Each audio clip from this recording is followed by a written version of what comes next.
Told you to shut up.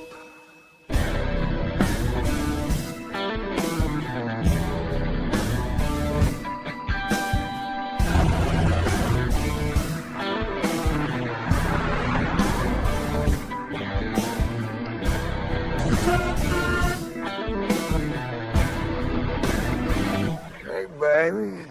What the hell are you doing? What? Ron, you promised. You know how I get when all that jabbering starts, and you know, that just makes me crazy sometimes. You know how I am. Get in. You have a show to do in 4 hours. Oh, baby, we're gonna make it to that show. You don't worry about that. You just get this Cadillac fired up, headed towards Austin. Jabbering.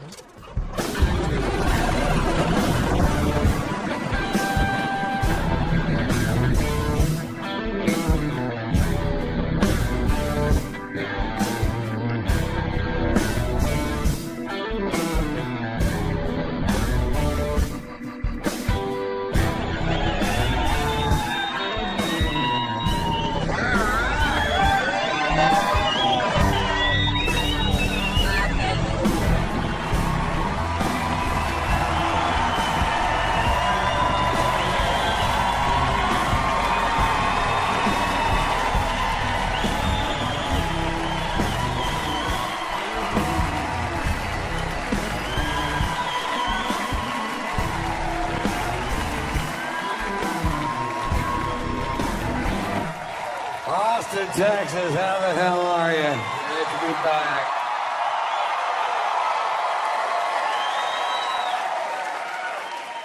Oh, man, it's so great to be back in Austin, Texas, man. I just have so much fun when I'm here. I see so many friends. Thanks for coming out. I was in Bakersfield, California Wednesday night. Boy, you people think you're stupid. Last time I was in Austin was the first time I've ever blatantly been offered a three-way. And I turned it down because it was one of those deals where it was two dudes and me.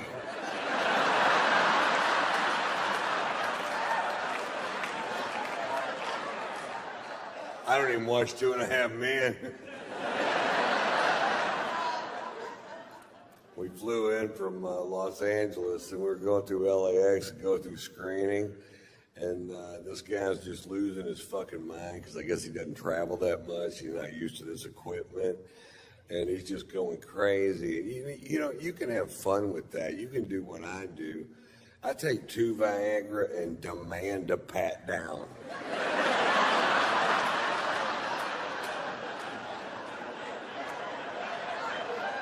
What's that in your pants, Mr. White? I have no idea.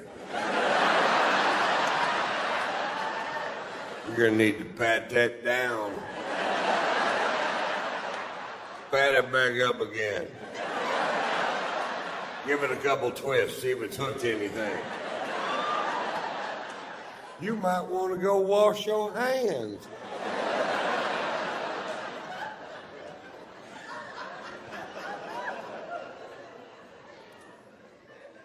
I started this tour this summer in Las Vegas, and while I was in Vegas, I broke this tooth off at the gum line in an alcohol swimming pool related incident.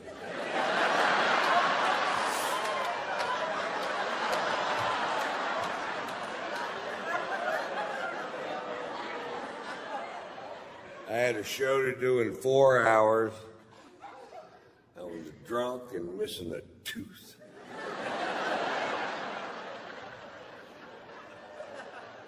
It looked a little unprofessional. Not to me, but to the fine folks at the Mirage, you goddamn sure did.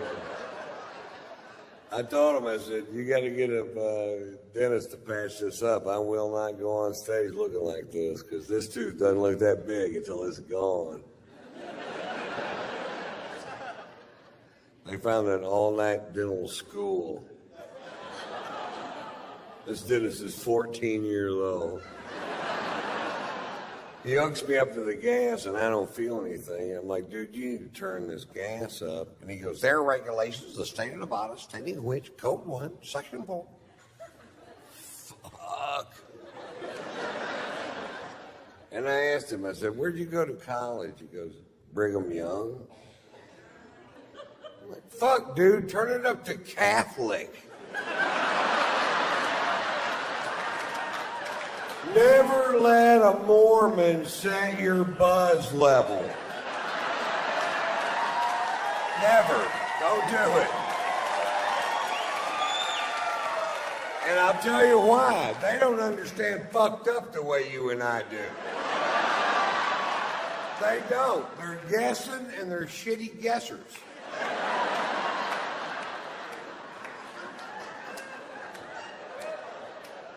When he got through with the procedure, you could still tell which tooth he worked on because it was a different color. My teeth looked like Indian corn.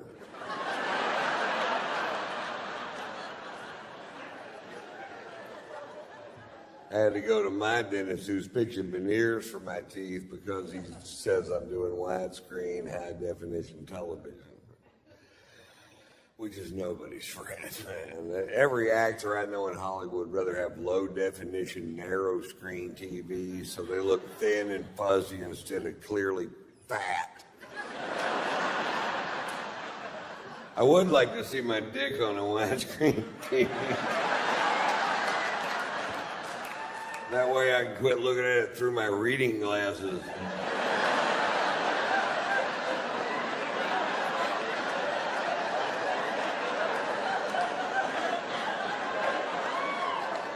Put these on, baby.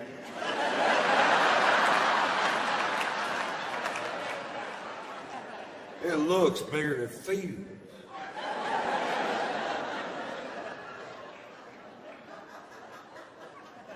I had no idea how expensive veneers were, man.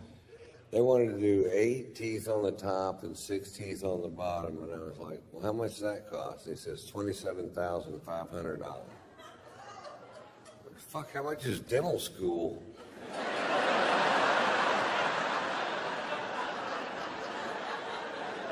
I'll teach my mother how to do it. You're going back to college, Mom. I never went to college. Well, this be fun for you then. It was a weird week. And I knew it was going to be a weird week because it started off weird. I was going to go to Vegas a day early to do some media, and I wanted to see the show called Love. It's also at the Mirage, Beatles, Cirque du Soleil show. Fantastic fucking show. And so I was talking to my wife and I live in Atlanta and Hollywood, and we were out in California, and I said, I'm leaving today at 3:30 to go to Las Vegas, and I have an airplane that you guys bought me. I like it a lot.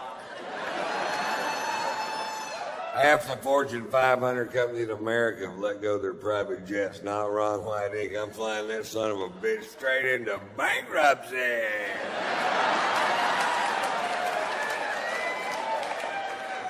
I guarantee you one day I'll be living in a double-wide trailer with shag carpet, and I'll have a jet with weeds growing through it.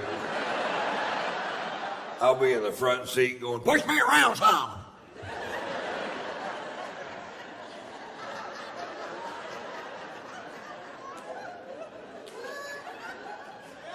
And I don't come from money. I come from the opposite of money. I come from no money. 10 years ago, I lived in a camper in my friend's backyard. He didn't even know I was there. It wasn't even a nice camper. It was like a homemade pop-up camper. It looked like somebody had duct taped the tent to a golf cart. I had a 20-inch Coleman television.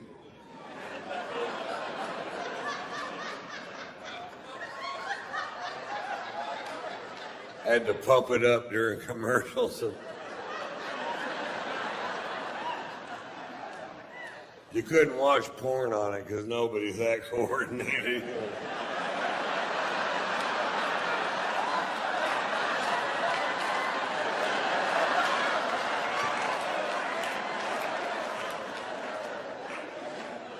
I was broke.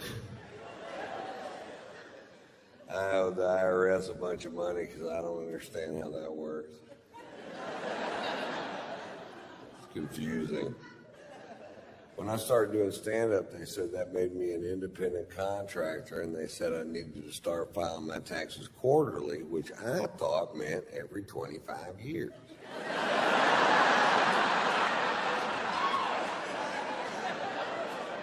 My brain won't wrap itself around shit that complicated, man. My brain does this. That's it. That's all it does. I have attention deficit disorder. I have learning disabilities. I don't have a high school diploma. I'm smart, but you can't prove it on paper.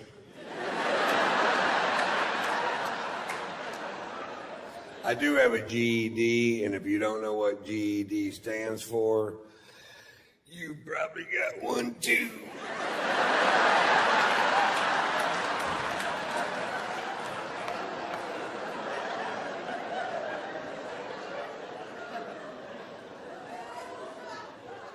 Anyway, I told my wife, I said I'm leaving today at 3:30 to go to Vegas. My wife's a singer-songwriter, composer, Margot Ray is her name, and a brilliantly talented woman. And she says, well, I'm working with a guitar player in the studio till 5 o'clock. You can't wait till 5:30 so I can fly with you. And I said, can you be there at 5:30? And she said, yes, which I knew was a lie, because she's the biggest liar I've met in my life. When it comes to how long it's going to take her to get somewhere, I hear her on the phone all the time just lying through her teeth. We're 2 exits away. Traffic's really heavy. We should be there in 15 minutes. I'm like, you're in the fucking bathtub. We wouldn't be there in 15 minutes if we were where you said we were.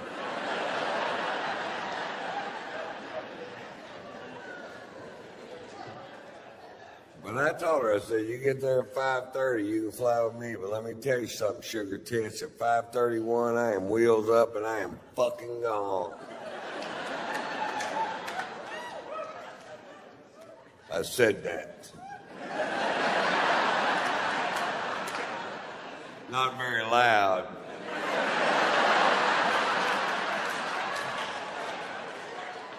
But I said it. 5:31 gets there. Is she there? No. Do I leave? No. 6:01 gets there. Is she there? No. Do I leave? No. Why? Because this dick won't suck itself. That's why. It won't. I've asked it to many, many times. In fact, the other day, I sat my dick down, I looked him straight in the eye, and I said, listen,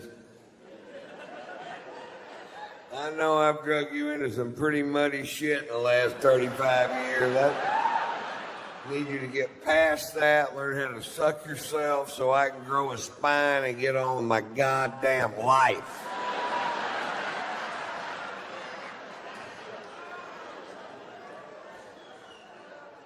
It went in one ear and out the other.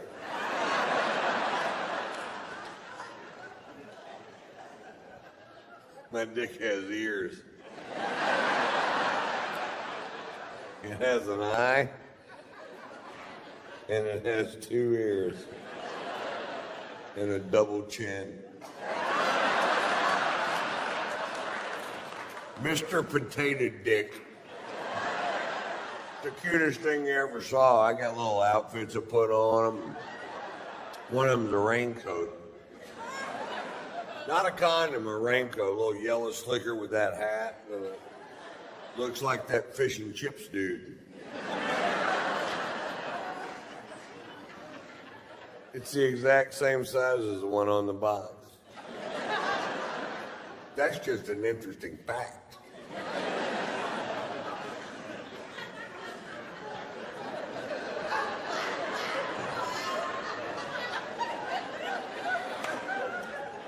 What is it, Ron? An interesting fact. Anyway, so we go see Love and Beatles Cirque du Soleil show. I'm a huge fan of the Beatles, and I just love their music, always have. And Cirque's always fun, and our shows are at the same time, so I'd never been able to see it. And I got 8 people from my camp. My wife's sitting next to me. We have great seats because I work for the Mirage, and everything's perfect, except right behind me, these 2 chicks are just jabbering. Not about the show, just jabbering. Just jabber, jabber, can't shut up. Jabber, jabber, won't shut up. Jabber, fucking jabber, jabber. The kind of chicks that can talk around a blowjob. Well, I told him the other day, if you don't fix that goddamn screen door, I'm gonna go out and I'm gonna hurt some fucking people. If I come home one more time, that baby got a shitty diaper wrapped around his ass, I'm gonna go to the swap meet and get a dress to wear to Arby's on Sunday.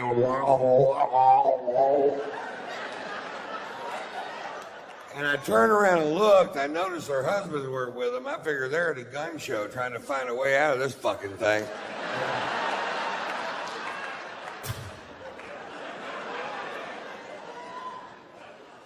Well, that's way better. I hear the guy sitting next to him go, hey, could you hold it down? My family's trying to watch the show. And she goes, fuck you, we paid our money. We'll do whatever the hell we want. And I'm just steaming fucking pissed. They're ruining my goddamn night. I can't hear anything but that. I've been waiting for a year to fucking see this show. And I turned around and very politely,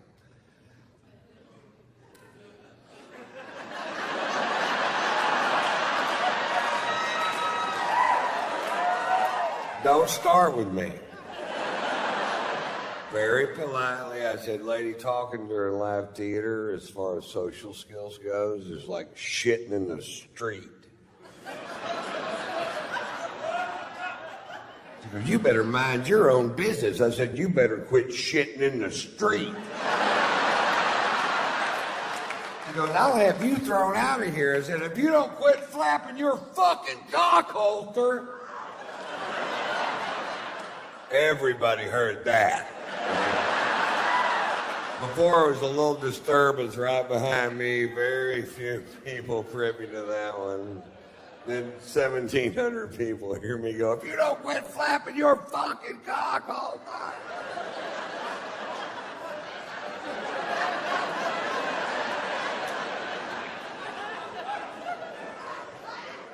This is all at a show called Love, by the way.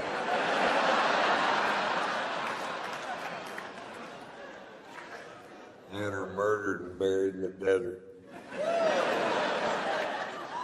Vegas, baby. Careful who you fuck with. And legend has it, if you go out into the desert and the moon is full and the wind dies down, you can still hear her jabbering.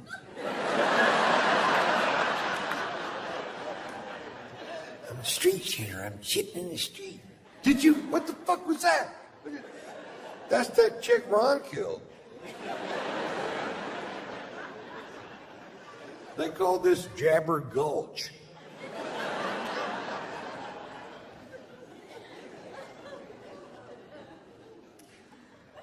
My favorite thing about playing Vegas is I get to play this golf course called Shadow Creek, which is one of the most exclusive golf courses in the world.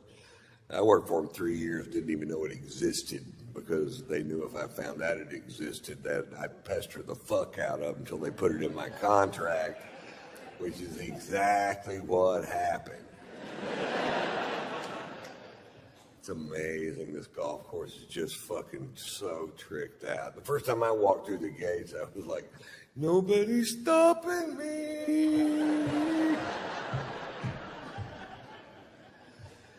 It's where all the pros play when they're in Vegas. And I was out there this summer, and Tiger Woods was out there just dicking around.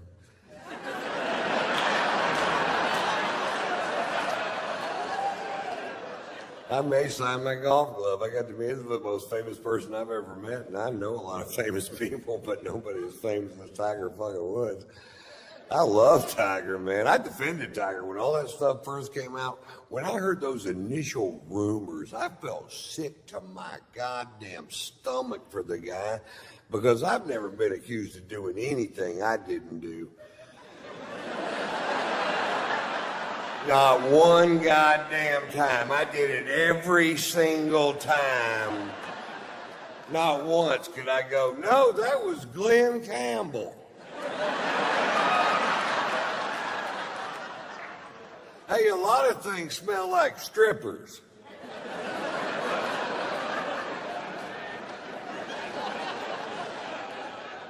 And I defended him to my wife. I said, you don't know what this guy's been through. He had his first famous golf shot on television when he was 2 years old. You don't know what his home life's like. You can't judge a guy because he made one mistake. And he just got with number 13, 14, 15, and 16. I started going, God damn, Tiger, come on, buddy. And it got to the point where every time he got caught with another woman, my wife would go like this. What? I don't even know the fucking guy. You act like I was holding his dick the whole time. We watched him make that long apology on television, and afterwards my wife goes, well, do you think a guy like Tiger could quit cheating on his wife? And I said,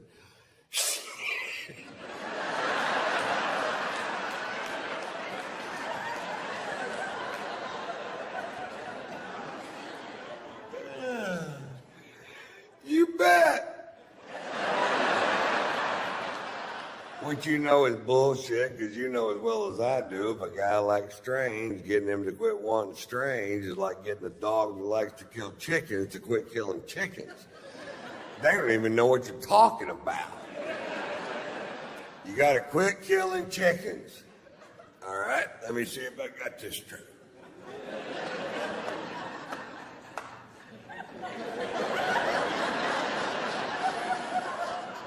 I can still kill chickens.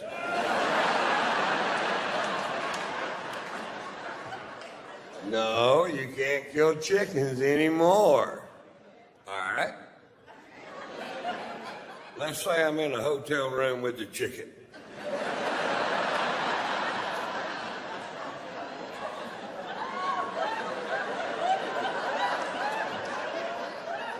Let's say the chicken just wants to touch me. Can I kill that chicken? No? My wife told me all women want the same thing. They want to marry somebody who will never have sex with anybody else, no matter what. And I said, well, then maybe you should consider marrying somebody that nobody else wants to fuck. If it means that much to you, you know? Don't marry the most famous golfer in the world. Marry the most famous Frisbee golfer in the world. Ain't no line to fuck that dude.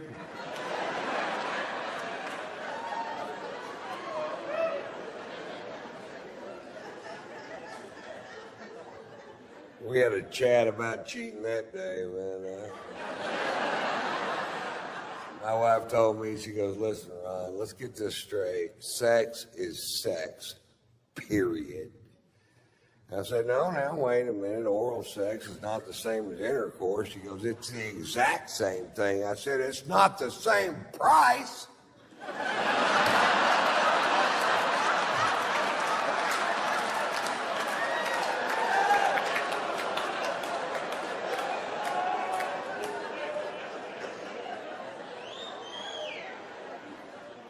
I heard that on the radio.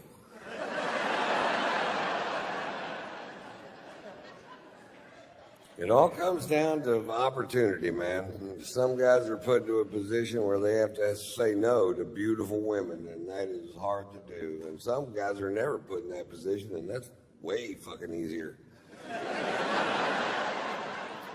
I see these big 350-pound guys all the time going, I have never cheated on my wife. I'm like, I bet that was tough. Tiger doesn't get any credit for all that pussy he turned down, and that's the number you're looking for right there. My wife's best friend, her husband cheated on her, and my wife hates Tiger's guts. And I'm like, well, what about that guy? You don't hate that guy? She goes, he did it one time. I said, he had one chance. This guy had sex with 100% of the women he possibly could his entire goddamn life. Tiger was 18 for 82,000. That takes a little goddamn discipline right there. If 82,000 women want to have sex with you and you only fuck 18 of them, that's love. He was in love with that woman. She broke his tiny tiger heart.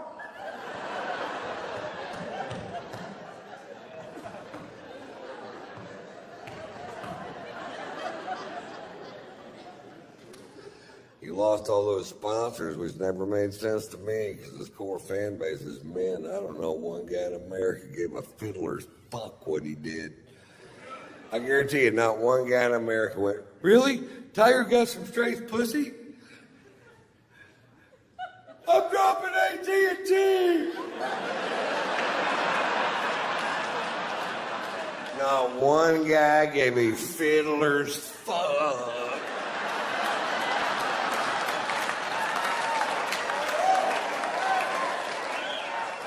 Now, when they were around their wives, they'd act like they gave a fiddler's fuck, get all foghorn, leghorn. Why, I can't believe a man would commit such transgressions towards his wife. I say, how's his relationship with the Lord? I'd like to know.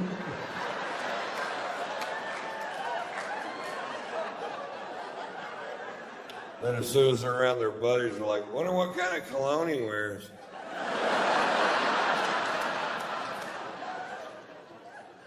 I want to smell just like that dude, man.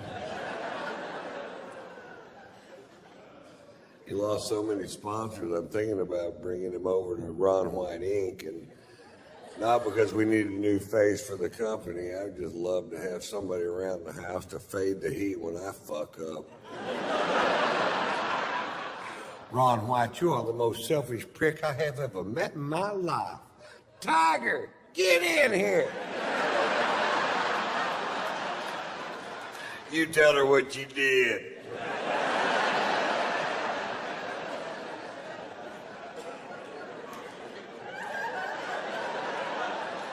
Ron White, you are the finest man I have ever known. I shall fall to my bended knee and suckle your penis. Well, thank you, baby. Slow down. Watch out for those ears.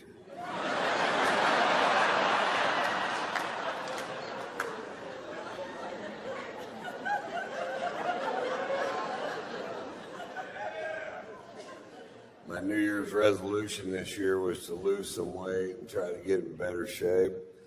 And I was working out yesterday, and I hurt my fat.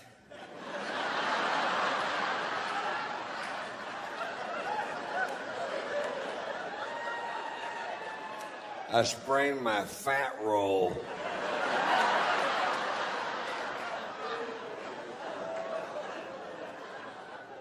Everybody in my camp's on my ass about taking better care of myself. I'm like, what?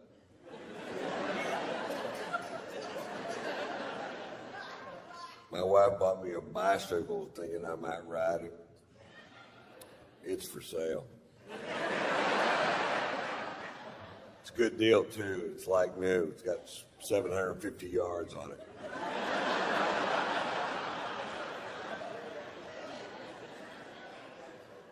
My wife wants me to start doing yoga with her, and I said, baby, I'm not that flexible. And she goes, You can bend over and touch your toes, can't you? I said, the only way I can touch my toes, somebody cuts them off and hands them to me. I can't even stand on one foot unless somebody's shining a flashlight in my eye.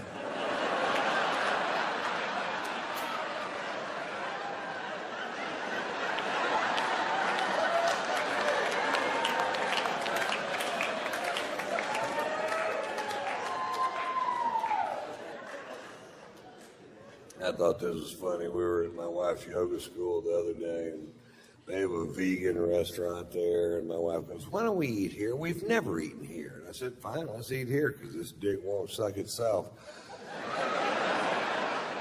It's all about compromise, folks. And I take my tray around to all the bean sprout piles, and I get to the cash register, and my tray is empty. And the purple dreadlock-haired kid that runs the cash register goes, Mr. White, aren't you going to have something for lunch? And I said, there's just nothing here that I eat. And he picks up a piece of carrot cake wrapped in cellophane. He hands it to me. He goes, try this. It's vegetarian. The carrot cake is vegetarian? Yeah. So you mean to tell me there's no ham in this? Because my mother makes a meat lover's carrot cake. It's got sausage, pepperoni, hamburger meat. Not really heart healthy. She serves it with a Lipitor and a stent.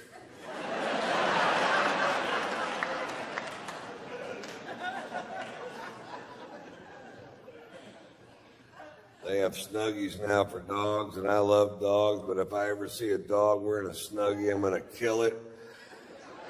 Because that's what I think the dog would want me to do.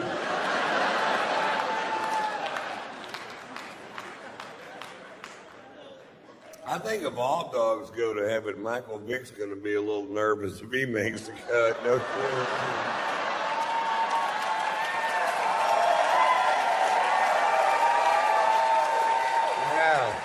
There's going to be an awkward pause at the pearly gates. Really? They're all here? Yeah, it seems like they're waiting on you, too, man. I'm going to slip off to hell. Tell Bin Laden I said, fuck you.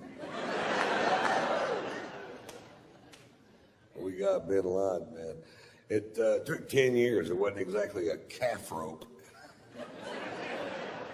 He was in that house for 6 years with 5 wives. I would have shot my fucking self. I'd have had my head out the window screaming at drones, going, I'm over here!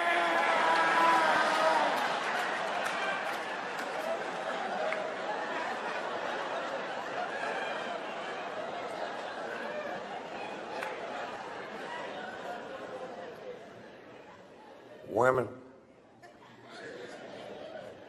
We have a little French bulldog named Pearl, and the other day my wife said, I finally figured it out.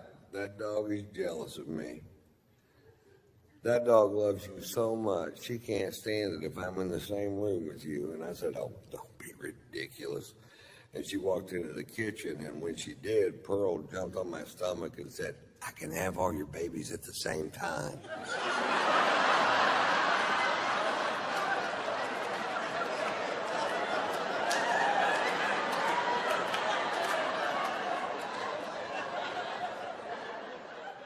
She's coming back. Act like nothing's going on. Nothing is going on. I didn't know whether to buy more of that weed or never smoke it again.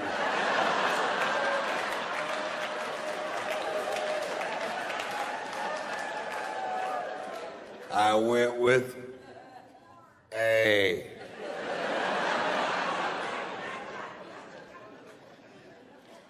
I got busted with weed in Florida last year. Less than a gram of weed. And they took my happy ass to jail. I've been partying in Florida for years. I didn't even know they had laws. Looked to me like everybody just run amok down there. And I'll run amok with you. I will run the fuck out of amok with you.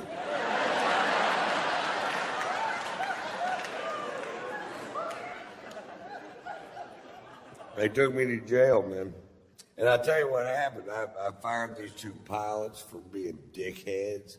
And there was these dickheads. They started following my plane around on a software called FlightAware. And if you know the tail number, you can follow any plane in the world anywhere it goes. And then right before I'd landed in a town, they call the cops, tell them it's a drug plane. So the cops would come fuck with me. That's pretty fucking funny. Then they were on the news in Atlanta, where I live. Both of these assholes live on the news going, Ron White is out of control. He gets drunk on his plane. He smokes pot on his plane. He has sex on his plane. I'm like, this is my plane we're talking about, right? Not like I did that shit on a Delta flight, for fuck's sake.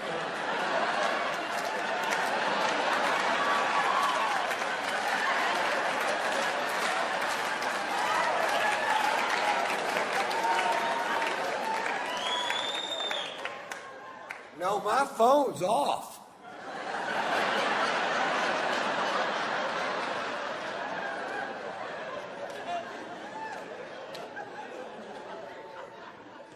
My wife got pissed at me when I got busted with that weed, and she smokes pot. What the fuck is up with that? I come home, she goes, you smoke too much pot.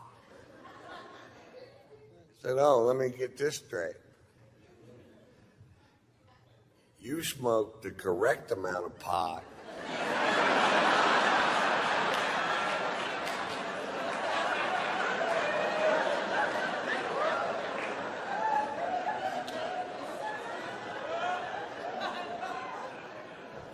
You ever smoke so much pot your wife starts to make sense? Me either.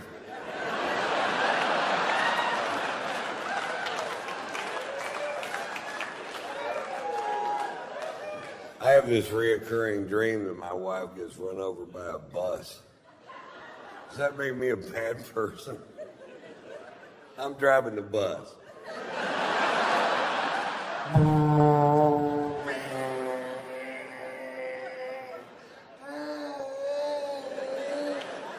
Bleep, bleep, bleep, bleep. Bleep, bleep, bleep. Bleep, bleep, bleep, bleep. She's had enough.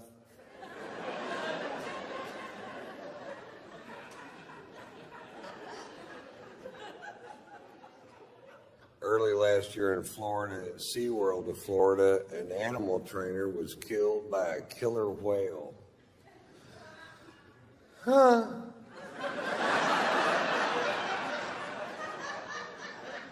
Turns out there's a reason they didn't name them ocean ponies.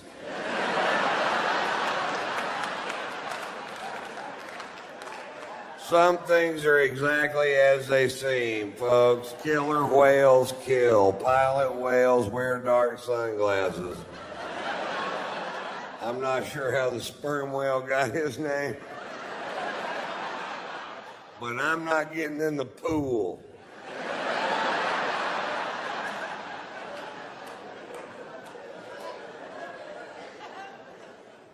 That whale got his job back. They put that whale back in the show. Now, when I first saw it on the internet, I mean, this will be world news. It wasn't even news at all. They put the whale back. This whale killed 3 people. This is a serial killer whale. And he got his job back? If that would have happened at SeaWorld in Texas, that whale would have gone straight to the fucking electric pool.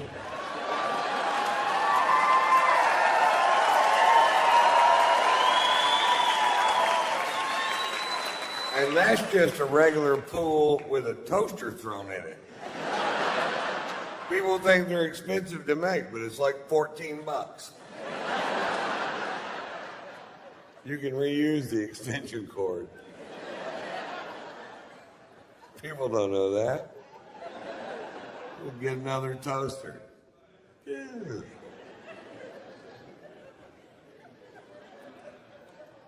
They busted a sushi restaurant last year in L.A. selling whale, and they fined them $200,000. And that is so fucking wrong, man. To take a 50,000-pound majestic animal and serve it up 2 tiny slices at a time. Are you fucking? Oh, that's good. Got any more?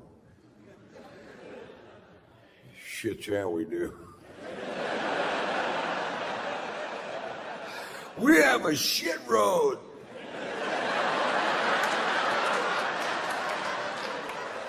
We make a big commitment. I don't know how I got caught. Maybe that 14-foot fin hanging out of the dumpster.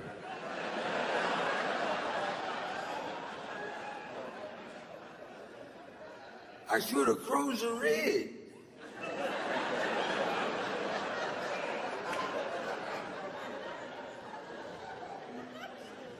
Yeah. Probably should have cruised the rig.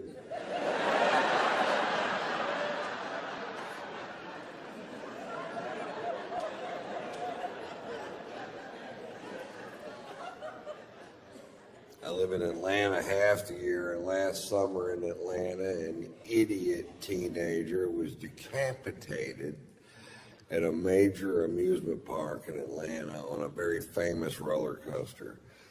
And now what I thought happened was he was on the ride, stood up, and got his head cut off. That's not what happened.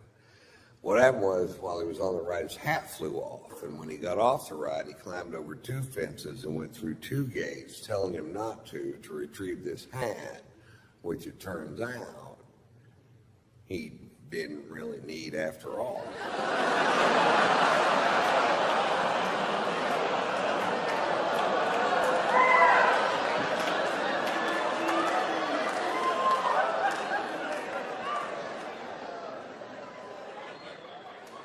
Wow, that story is dripping with irony, Mr. White.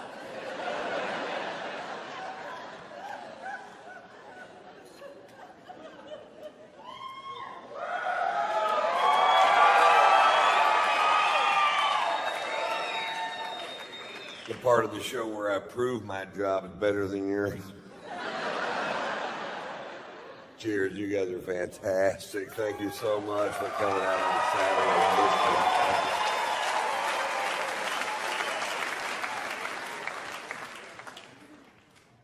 I was at home last week and my nephew called our house, and I never answer the phone at my house, ever. And I think he was surprised that I did. And I answered the phone, he goes, Uncle Ron, is that you? I said, yeah, it's me. He goes, Uncle Ron, did you know it's okay to be gay? This is why I don't answer the fucking phone at my house right there. Now it's my problem. I'm like, well, you're right. It is okay to be gay. Do you know what gay means? He goes, that's where a man likes a man or a woman likes a woman, but they can't have babies. Pretty close. Do you believe at 6 years old, this kid knows what gay means? I didn't find out what gay meant till I started hitchhiking.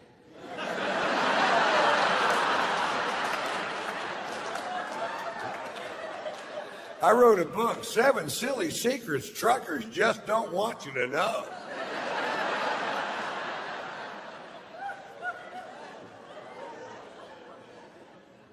My wife and I are big fans of the reality TV show on HBO called Pornucopia, Sex in the Valley. It's a reality show about the pornography industry in the San Fernando Valley, which is where most of it's made.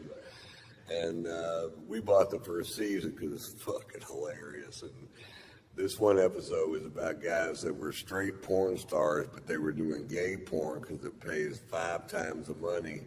And they're interviewing this guy, and he goes, yeah, I was in a scene yesterday with 5 guys at the same time, and I'm not even gay. I was like, you're gayer than I am.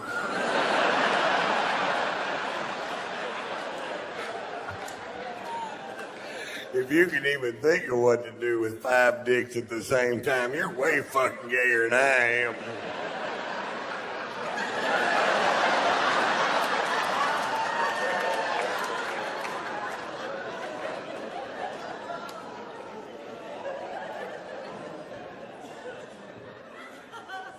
I was having dinner. This is a gay part of my show. I was having dinner the other night with this CBS executive, and who I've known for years. Great fucking dude, man. And he's gay, and I've never said a word to him about being gay. I just knew that he was. And we're having dinner in Beverly Hills and talking about a potential show.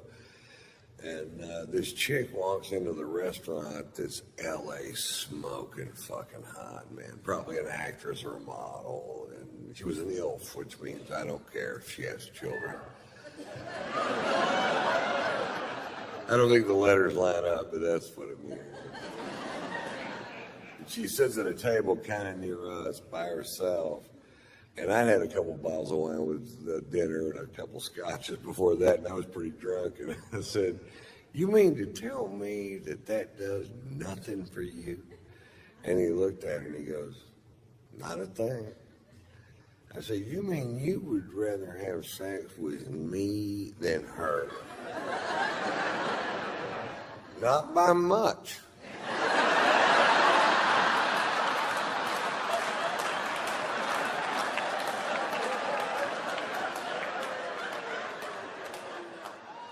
What if I lost some weight?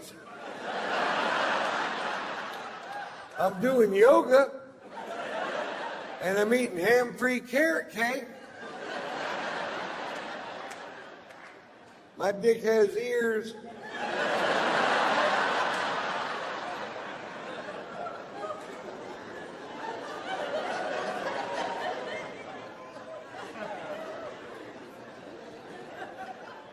That's my favorite thing about LA is the people out there are just so goddamn pretty, man. I'll tell you how it happened. Back in the 20s, they started making movies out there. And when they did, all these beautiful people from all over America flocked the fuck out there to be in the movies.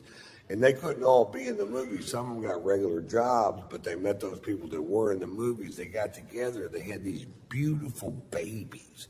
And those babies grew up and met other babies from the same area, and they got together and had even more beautiful babies. And almost the exact opposite thing is happening right now in Kansas.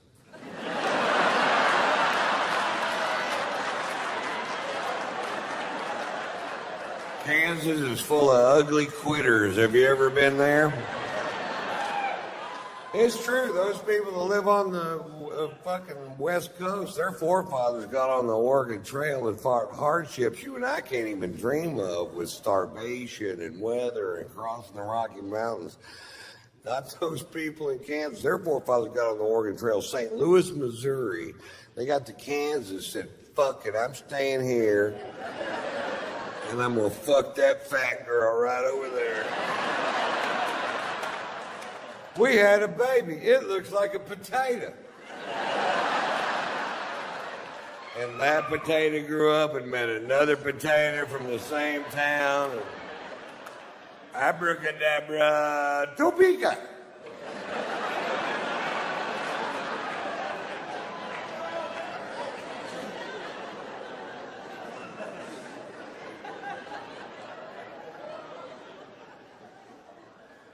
My wife came home from the store the other day and she goes, "I was in the produce department today and this guy told me I was beautiful."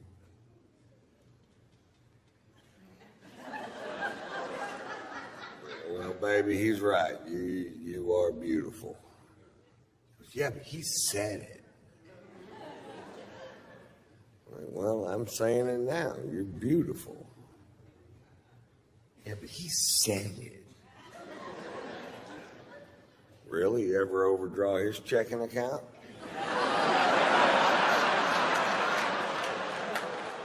"You ever drive his brand new Mercedes straight through the fuck garage door? That ever happened to that guy?" "It happened to me, and I think you're so hot, I fuck you anyway." And if you're one of these guys going around to grocery stores telling married women they're beautiful, hey, fuck you. Kill your own chicken, you mother. Chicken killer.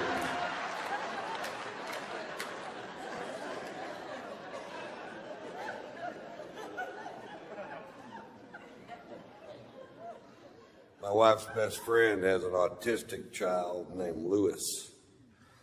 Lewis is 12 years old, and he's the sweetest child I have ever known. I've known him since he was 6, and we were at their house Labor Day, and Lewis informed me that he was going to run the 40-yard dash for the Special Olympics at Gwinnett High School near where I live in Atlanta, and he asked me if I'd come hoot for him. And I said, Lewis, I'd love to come hoot for you. I just need to check my schedule. And he goes, we checked it. You're clear.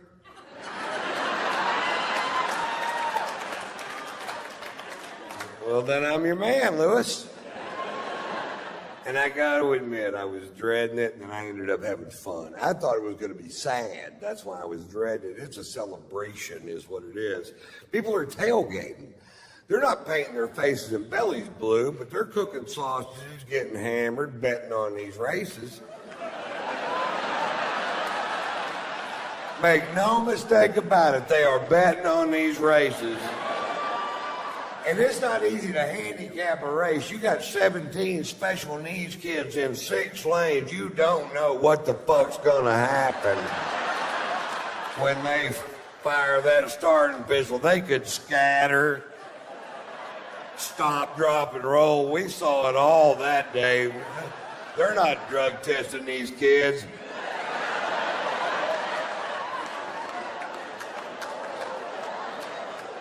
And they announced a 40-yard dash, and I was making a little wager on my man Lewis, which I did for $100. And I was looking down at the track. I'm up in the stands, and I was trying to figure out which one's Lewis, which isn't easy because they all wear the exact same thing. They wear Special Olympics T-shirts, Special Olympics shorts, which they got that day. But you can wear whatever footwear you want.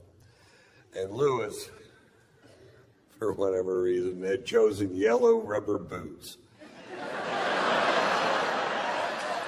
Which didn't make sense at first, and then it started raining. Fuck, if this thing goes off-road,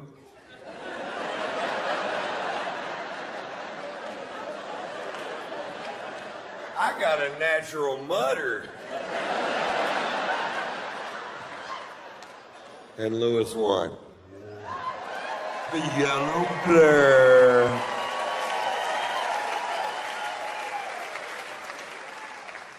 That's what I call him now, the yellow blur.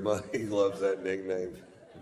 His mother called me the other day. She goes, would you please call Lewis the yellow blur? Put him on the phone. You're the yellow blur.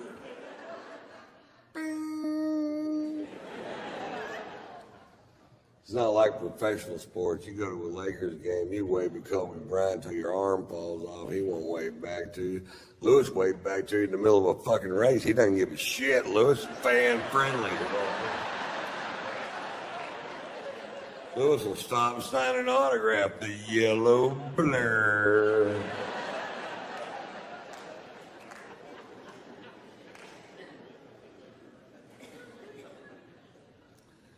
I took my son Tater Tots to Europe this summer.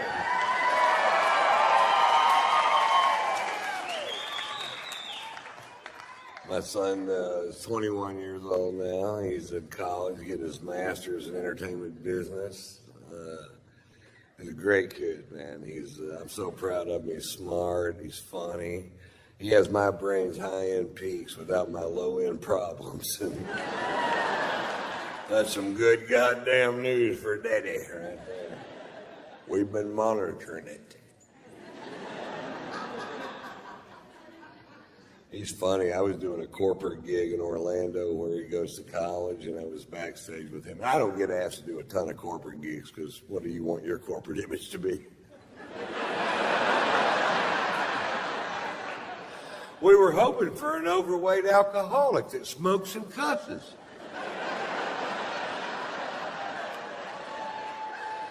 Let's call Lewis, see if Ron's free.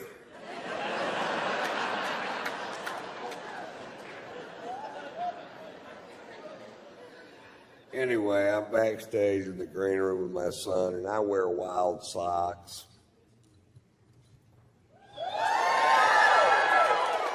And because I do, people give me bizarre socks for whatever reason. And I'm backstage with my son. I'm putting on these weird socks, and Marshall goes, Dad, those socks are gay. I said, chicks dig these socks. He goes, chicks wear those socks.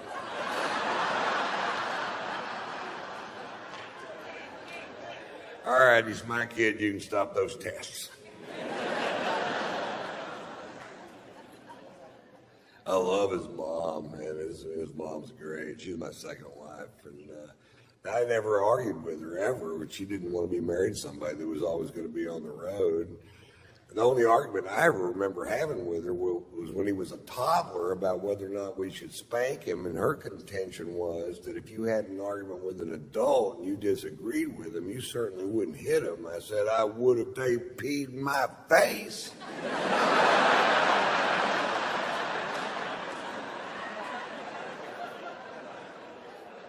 I'm not kidding. Pee in my face. See what the fuck happened.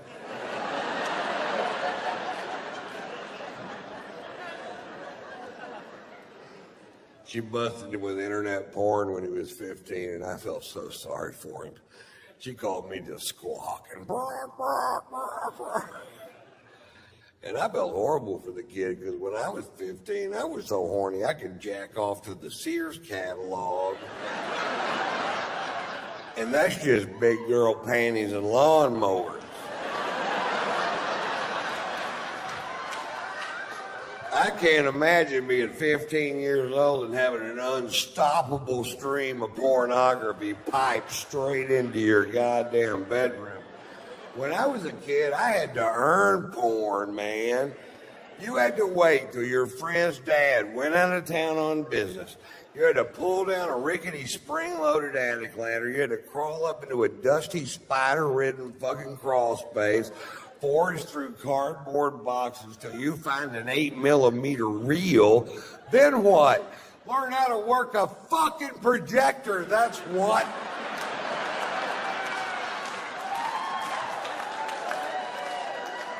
And after all that, you got silent, bushy porn.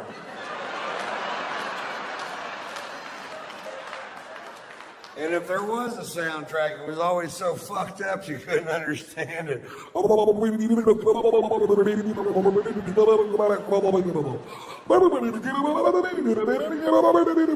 gotta stick his finger in her ear? No, his penis in her rear. Watch the movie.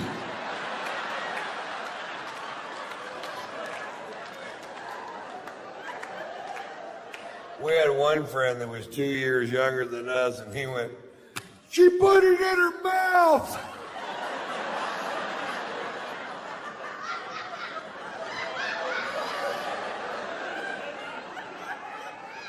I didn't know she was gonna put it in her mouth.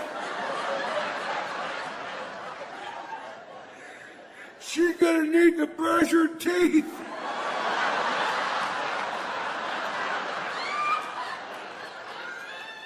Not yet, but she will. Watch the film.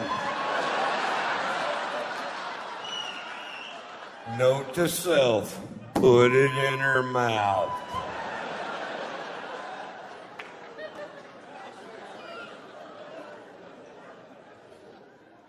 So Lori told me, she goes, that's my ex-wife's name is, she goes, you're going to need to talk to your son about sex. It's time. And I said, well, you're right, it is.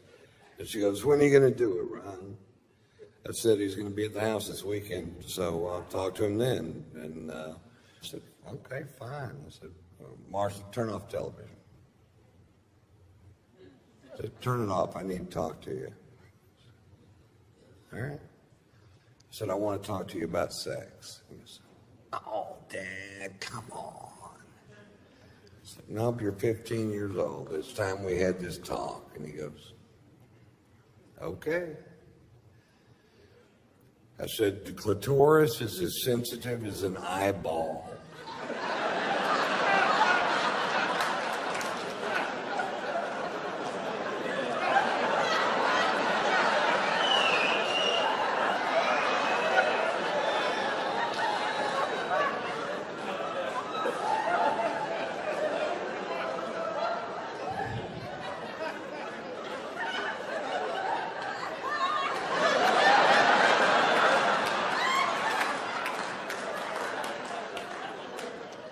that it? That's all I got. Don't go rubbing on it if it's dry. Turn that TV back on, boy. What about safe sex, Dad? Yeah, it's never safe. Their husbands always come home. That's a fucking myth.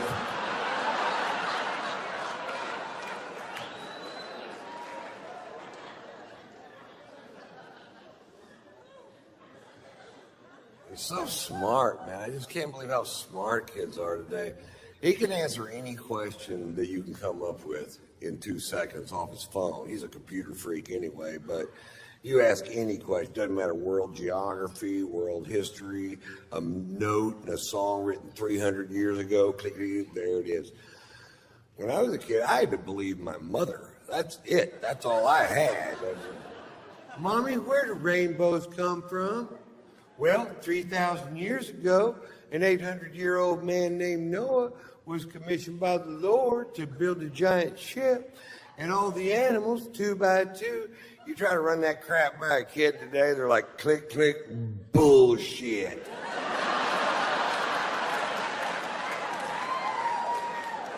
Click, click, porn.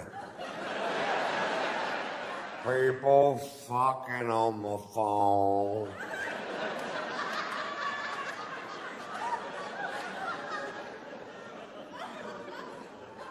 My mother didn't know the answer to a question. I had to go to the library, which is a building where they used to store the knowledge. Now it's just a place where homeless people piss. Well, my mother used to drop me off at the library when I was a kid, and I was always so intimidated by it because it was so big, and you had to be quiet because the knowledge is sleeping, and you had to learn a decimal system made up by some fuck named Dewey.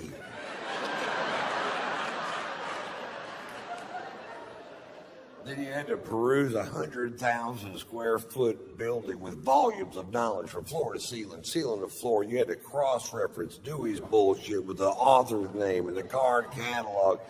And you finally get to the place where the knowledge that you seek is supposed to be, and it might not fucking be there.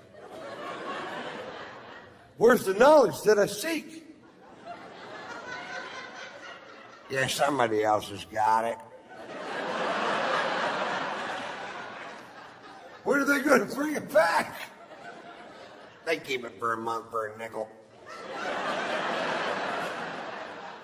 How am I supposed to learn what I need to know?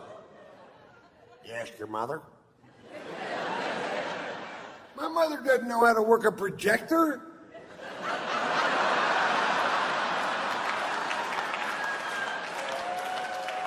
She's in dental school, for fuck's sake.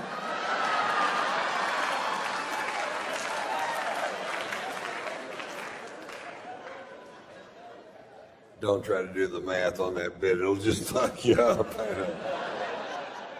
The guy actually stopped my show a few weeks ago, and he goes, well, now, wait a minute. Now, if this summer you were back in Las Vegas, and that's when you broke your tooth, and that's when your mother went to dental school, and now you're 7 years old, you say your mother's already in dental. I'm like, what? Dude, really? You had no problem with Pearl jumping on my stomach and saying she could have all my babies at the same time. But the math on this one joke has got you so fucked up you just have to talk. Yeah.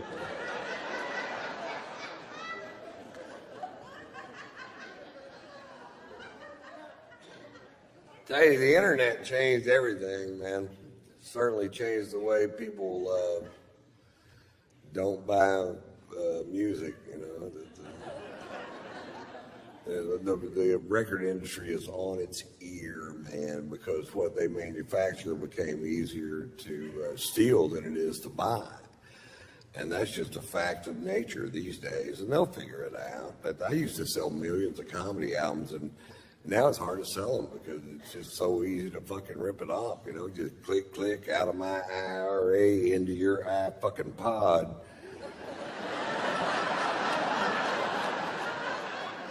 When I was a kid, you had to get a ride to Sears, which is a building.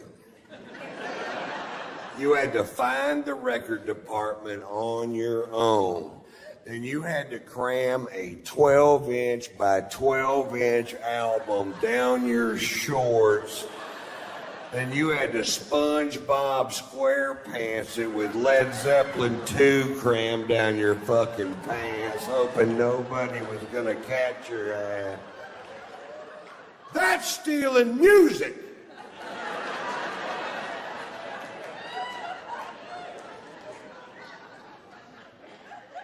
We didn't have Viagra. You had to like somebody to fuck them. I'm kidding. You didn't either. You didn't either. You grudge fuck the hell out of them. We didn't have Blue Mountains on our beer cans to tell you if they were cold. You had to open the refrigerator and reach in there and touch that beer can, or you'd never know.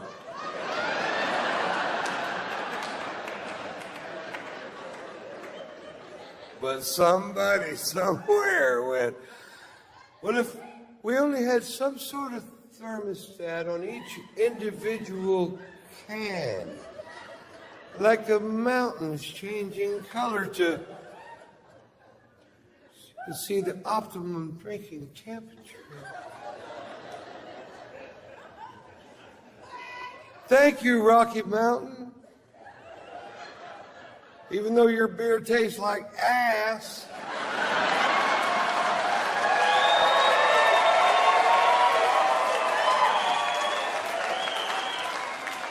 Those mountains should turn brown.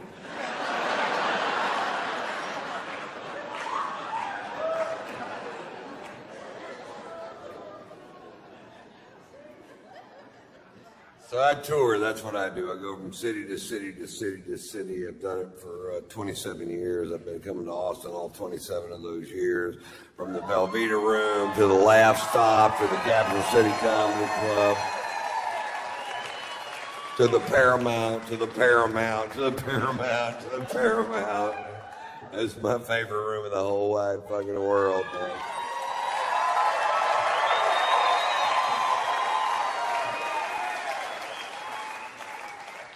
I tour with my wife usually, and I love to tour with my wife because I only have sex with my wife. I don't have sex with other women. I've been married 3 times, and that has not always been my policy. When I was young, I used to talk to my cousins about this race we were going to have to see who gets married first. I came in 2nd, 4th, and 7th.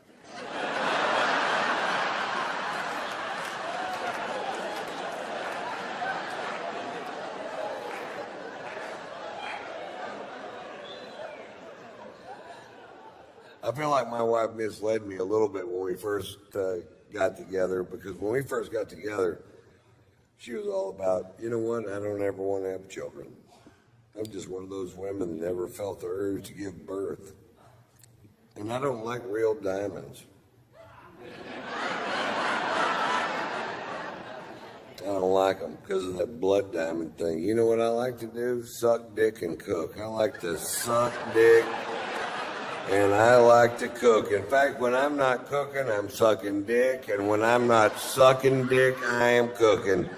In fact, if there was a way I could suck your dick while I was cooking, if we got a stool and you stood on it, and I could blow you while I'm scrambling some eggs, wearing fake jewelry, not having a baby, all at the same time.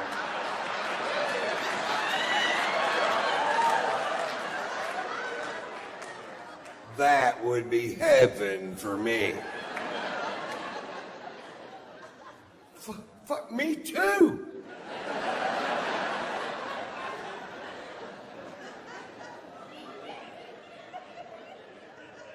Got to 5 years later, she's on the phone with China trying to adopt a baby. She got a diamond on her finger, looks like a solar fucking heating unit. I'm jacking off eating a TV dinner.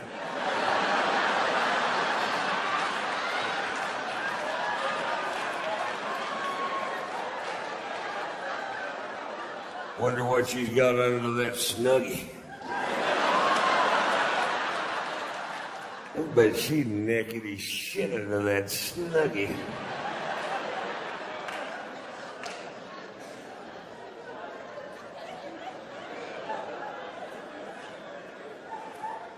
We have a great sex life. You ever 69 someone so long you start to miss each other?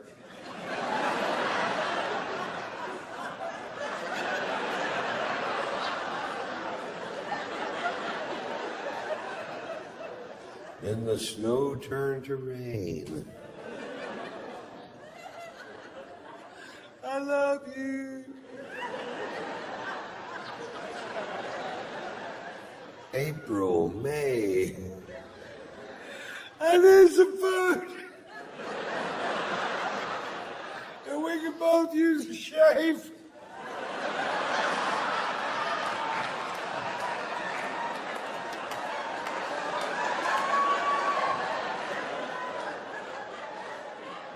We did it one time so long it turned into another number. What is this, a 71? If you're toe in my nose, what the fuck?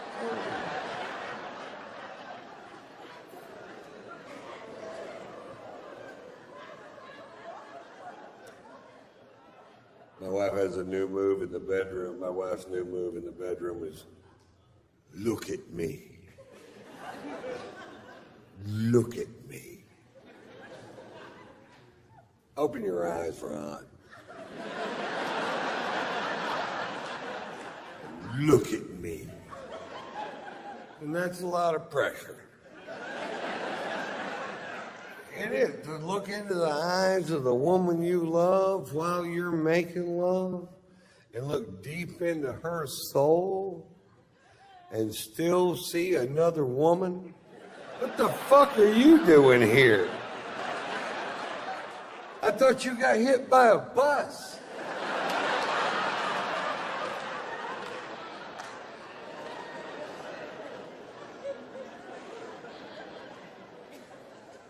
I'm great at sex. I come every time. I'm like 4,000 in a row or some ridiculous goddamn number. I'm gifted, really, I guess. My wife's maybe a third as good as me. I don't think she's trying. I asked her the other day, what's the fucking problem here, baby? She goes, well, for one thing, there's a fat, sweaty guy laying on top of me.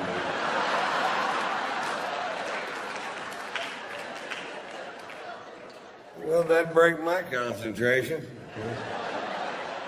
Get off me, dude. I'm trying to come.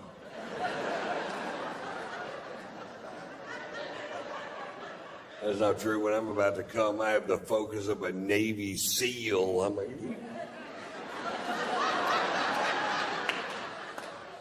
Afterwards, I lay there like a wounded manatee.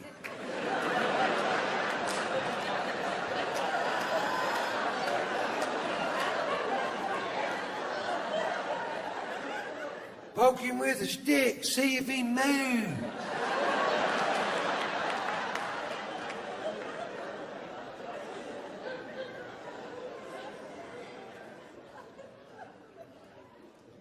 My wife gives the best head if you ever have a chance.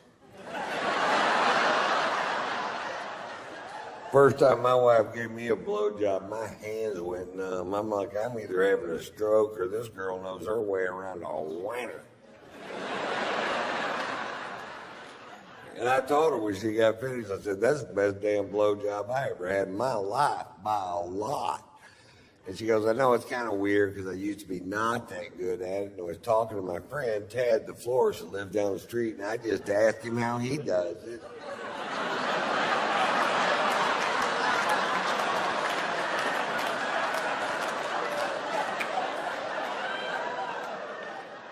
You suck my dick like Ted the florist?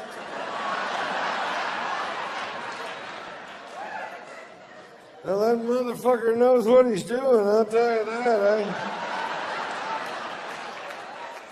Now every time I see Ted, I'm like, you ought to open a school, dude. Call it Ted's Head. Tulips for every occasion.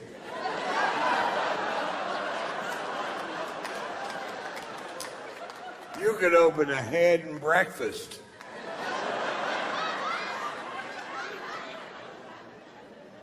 Well, then what would my slogan be? Food. It's the only thing that doesn't suck.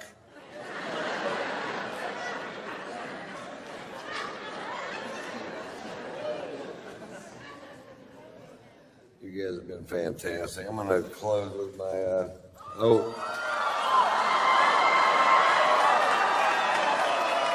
So nobody's watching the dogs, I guess. I'll try to get Pearl to play Bite My Face. Pearl's favorite thing, she can have all my babies at the same time. Her favorite thing in the world is for me to bite her face, because she's like a billy goat fucking elbow or whatever. It has no feeling in it. So if I lay down on the floor, sometimes she didn't do it last show, so you have to be quiet. If I tell her to bite my face, she'll run and jump up and land her mouth right on my face, so I'll bite it. So, shh, shh, shh, shh. Let's try. Pearl. You want to play Bite My Face? Who wants to play it? Who wants to play it?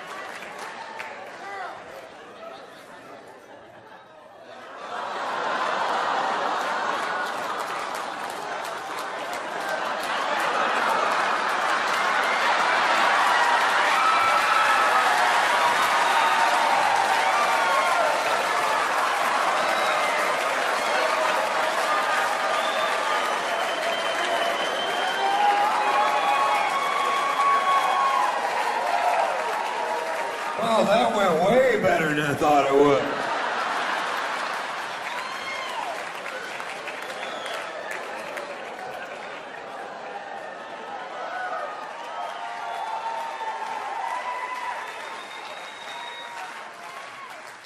Now, I'm gonna close the show this evening with my Dr. Phil story.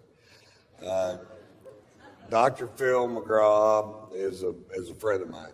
We play golf together all the time out in Los Angeles, and he's a great guy. You never know. We became friends from him being a fan, and you never know if you see somebody on TV what they're going to be like in person. Doc's a solid fucking dude. I guarantee you that. He's straight as he can be, but he's a great fucking hang. And he's a great asset for me. My father passed away when I was young, and now I'm in this big business world.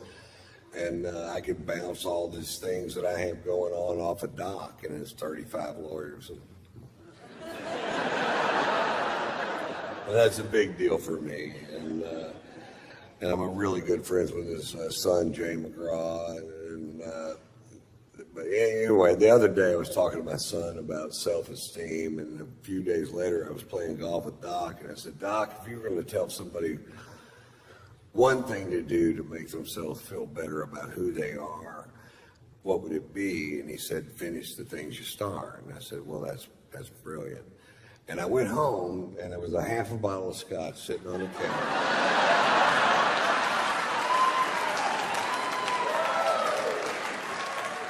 I think I know what he's getting at.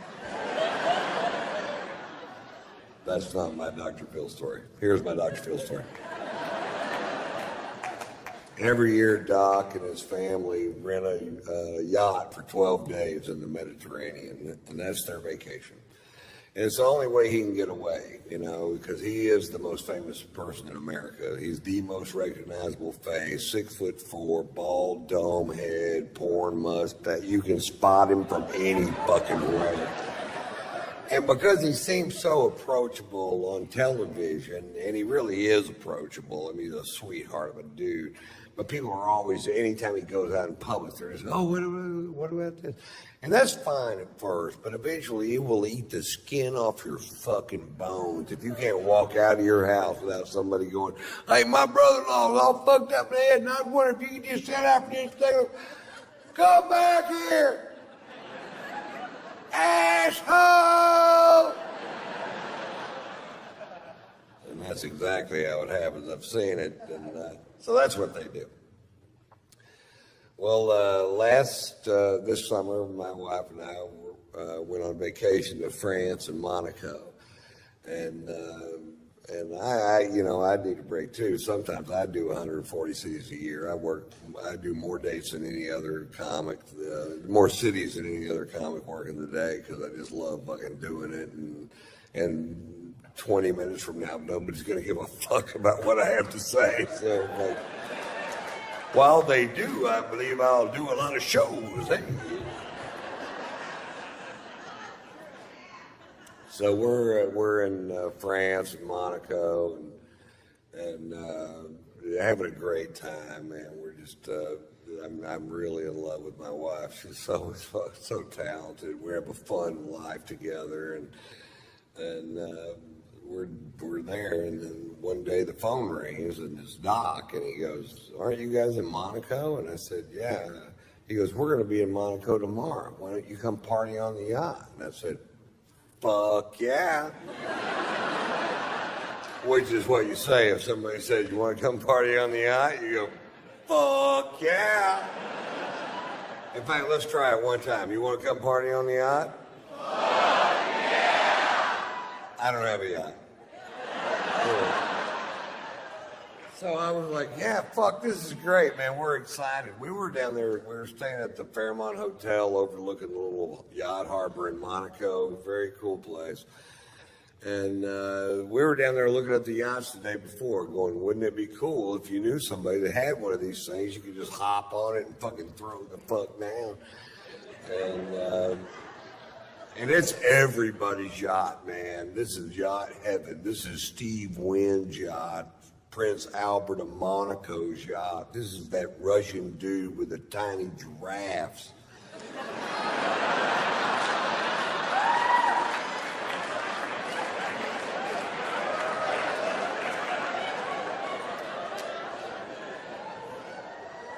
Anyway, they're coming in at 6:30 the next evening. So the next morning we wake up, or next afternoon we wake up and we go have this amazing lunch, and we're drinking this fucking great wine from France, probably. That'd be my guess if I had to guess, and I did have to guess. France.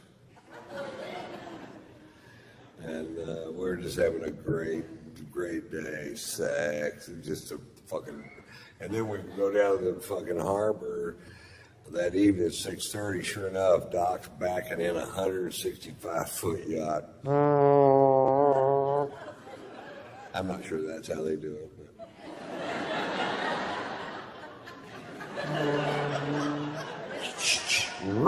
Beep, beep, beep, beep.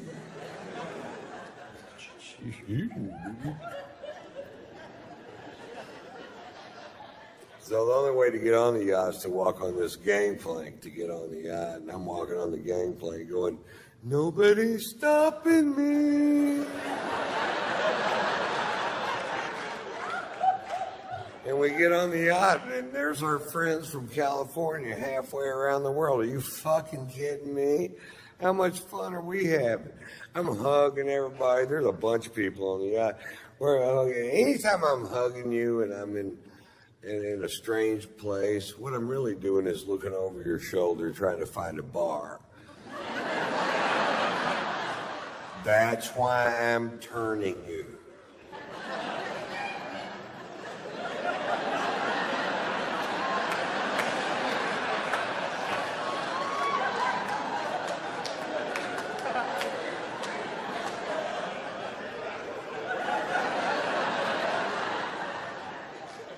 I see the bar, and right in the dead front center of the bar is a bottle of famous black grouse, which is a Scotch I started drinking when I was in Scotland for the Open Championship at Turnberry. And you start looking at what the Scots drink, and that's what they drink. And I'm like, oh, fuck yes. And there they had a bottle of it on the fucking, it's kind of hard to find. And the bartender poured me a big old glass of whiskey, way bigger than this one. And I'm like, I'm in such a great mood. It tasted better than I'd ever tasted any fucking Scotch ever. I'm like, oh, good Lord. What is that? That tastes like butter, honey, aged in Lindsay Lohan's pussy.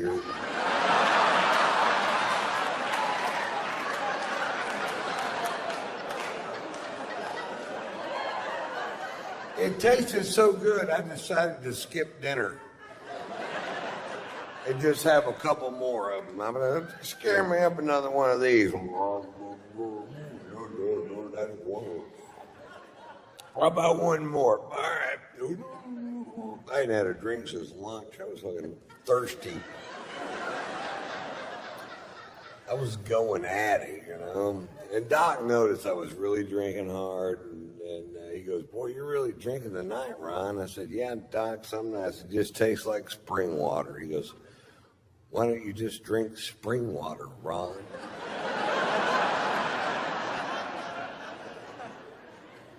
I don't know. I'm not a fucking doctor.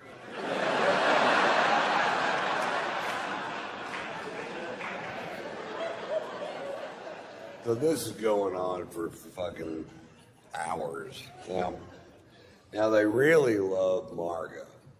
They really love my wife, Margot. Margot's sung on Dr. Phil's show a few times, and they go everywhere to see her.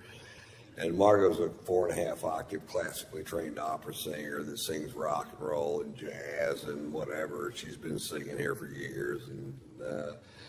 And Robin McGraw loves to goad my wife into singing, and my wife loves to be goaded into singing, so they make a great little fucking team. And so we're on the back of this yacht, and Robin goes, come on, Margot, sing for us. And Margot gets up. There's people on the back partying on all these yachts, and there's bars on the pier, people out there.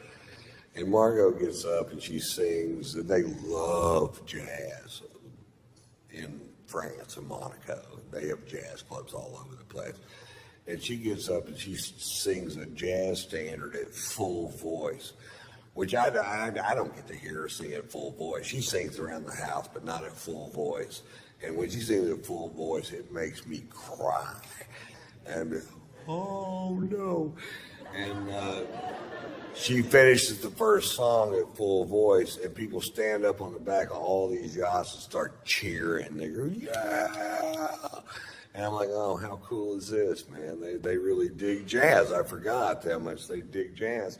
She gets up and sings another song, fucking screaming. And then people are gathering up around the back of the boat. And by song 4, there's 400 people behind the boat listening to her sing. You could hear a pin drop, just like this, pin drop. And she's just killing it. And I have a little secret. I am fucking hammered, man. I am so drunk. I can't even believe it my fucking self how drunk I am. I'm like, Jesus Christ. Whoa. And I'd get a drink and I'd take one little sip out of it and I'd talk to somebody, I'd look back and it's empty. I'm like, anybody else drinking out of this glass?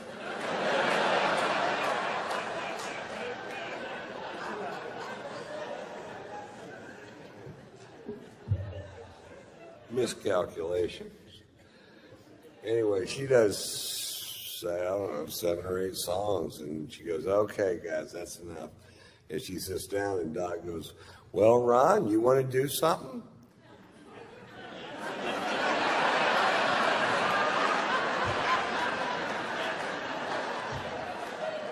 Now, I got to preface this with he's on vacation with his best friend and head lawyer and his wife, Mary Pat, and they're Baptists from Dallas. They're a little fucking stray. And they're about to find out my secret.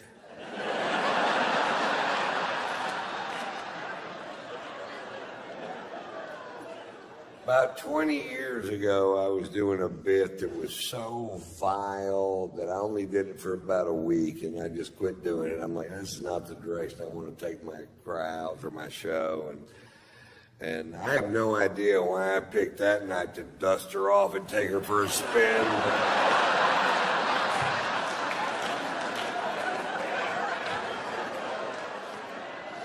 The other day I was tit fucking Mamie Eisenhower.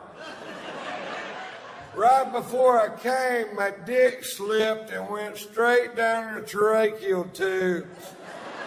Here's the moral question. Do you pull out or dump a load into her lungs? Yachts are pulling up anchor on both sides of us as fast as they can pull them up. They're leaving the harbor so fast there's a surfable wake. There's a stampede of tiny giraffes diving off the pier, swimming towards the ocean in certain death. People are pulling their kids off the pier. I went, I don't think they hurt me. I'm going to do it again. Doc goes, that's enough out of you, Ron. And Margot's tapping me out. You ever been tapped out? Come on, baby. It's time to go. She's seen it. Come on, honey. Let's just go back to the hotel. It's time for us to go. Come on, baby. Baby, let's just go back to the hotel. Come on, Ron.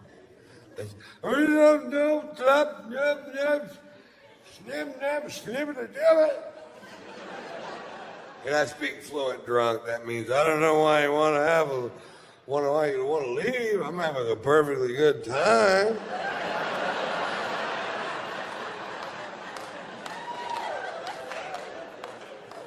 Turns out there was a consensus.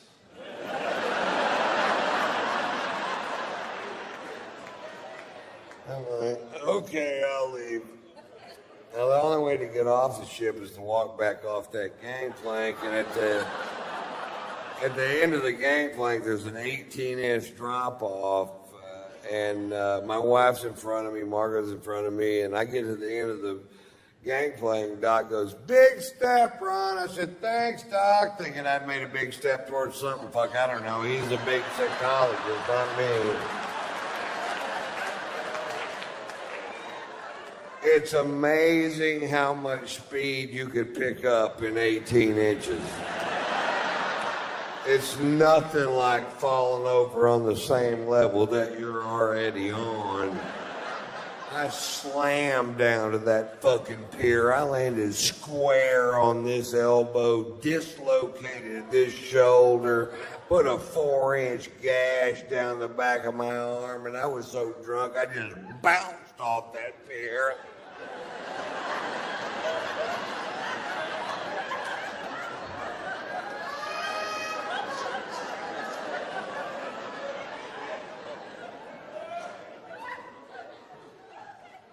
Fade to black.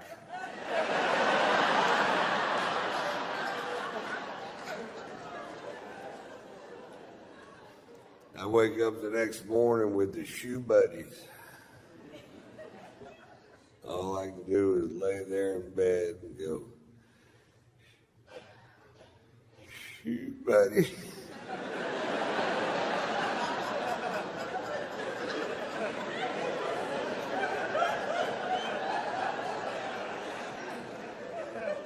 I can't move my shoulder.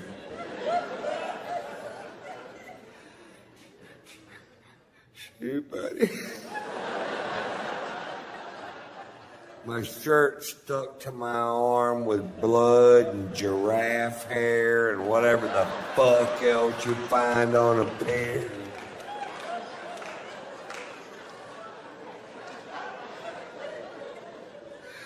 Shoe buddy.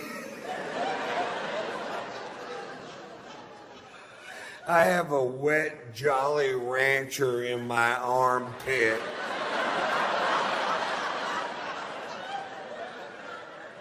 sour apple. Had to cut it out with a pair of scissors. You almost can't eat them after that.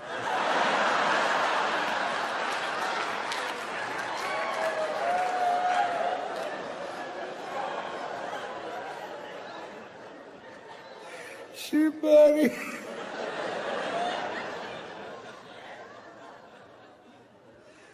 I slowly opened my aching fucking eyes. And there's Margot.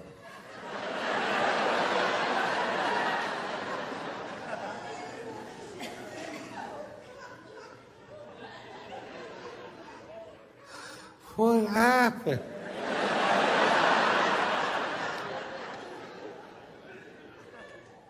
You got really drunk last night, Ron.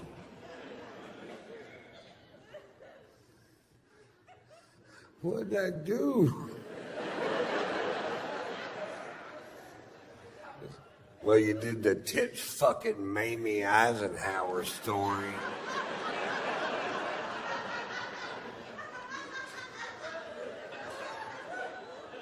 Did Mary Pat laugh?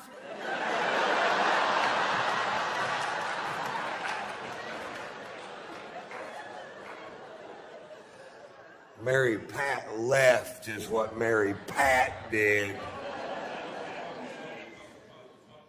Shoot, buddy. You think they're going to invite us back over to party on the yacht today? Because I don't know what's going to happen now, Ron. I don't know. Walks out of the room, slams the door. And I just start berating myself. I'm like, why do you do that, Ron? Why do you get so drunk at ruin things for other people? Why can't you just drink like a regular goddamn person? Is that too much to ask? You have a wonderful son and a beautiful wife, a great career. Why don't you make some changes in your life that'll make a difference in the long run? And about then the phone rang and it was Doc and he goes, "You guys gonna come party on the yacht?" I said, "Fuck yeah!"